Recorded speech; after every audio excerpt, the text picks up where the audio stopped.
Good day everyone, I am teacher Mika and today I will discuss to you the meeting conference and other group function. What is a meeting conference? It is a meeting between parent and teachers to discuss students' progress in school. Parent-teachers conferences happen in elementary, middle, and high schools. This meeting may take place as part of the regularly scheduled conferences held by the teacher each year. Or teacher may contact parent to schedule a meeting at other times during the school year. Parent can also request a conference with teacher if parent have questions or concerns about the child by contacting the teacher to set up a meeting. The basics. Parent-teacher conferences are usually once or twice a year at progress reporting periods. They are brief meetings lasting about 10 to 30 minutes.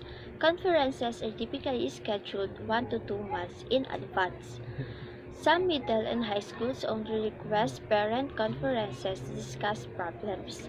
Most schools set aside specific dates and times for conferences, but if a school schedules conflict with family schedules, it's worth the effort to find a mutually convenient time or even schedule a phone or video conference.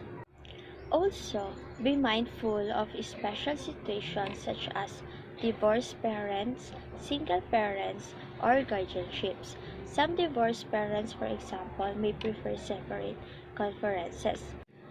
While the main focus of parent-teacher conferences should be learning, it's also important to discuss factors that can affect learning, such as students' behavior and social development.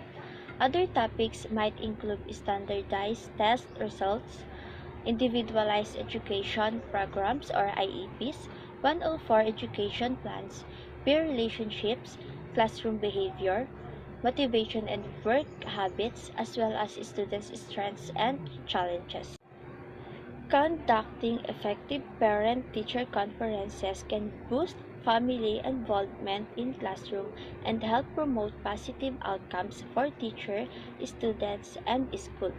A parent-teacher conference is a great opportunity to first share academic progress and growth based on classroom observations, testing data, assessments, portfolios, and assignments.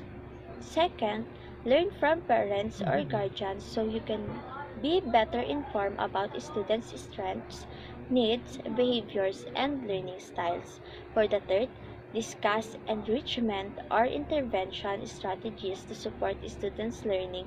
And for the last, which is fourth, discuss issues that may be interfering with students' learning and growth. Now, let's talk about before the conference. First, get informed. Make sure teachers are familiar with schools or school districts protocols on progress reports and report cards, grading policies, and other student assessment tools. As you move through the conference, the report card and progress report can be a springboard for discussion and help guide you through the meeting. Also, have any local or state standardized test results available to share if possible. Make sure you know how the standardized testing data will be used to customize or differentiate instruction for students. For the second, prepare your materials. Keep track of students' data, assignments, and assessment that you'll be sharing with parents. Make notes about what you'd like to ask parents about their children to support learning. Some teachers keep worksheets with strengths, needs, and social or behavioral notes to guide them through conferences. And for the third, send informative invitations. Parents should be sure to communicate the importance of attending conferences at back-to-school night and other parent forums. Send home reminders of where and when the conference will be held, as well as the meeting agenda. If a conflict arises and an in-person meeting is not an option, try to schedule an alternative. So now let's proceed to the during the conference. So for the first, create a welcoming environment.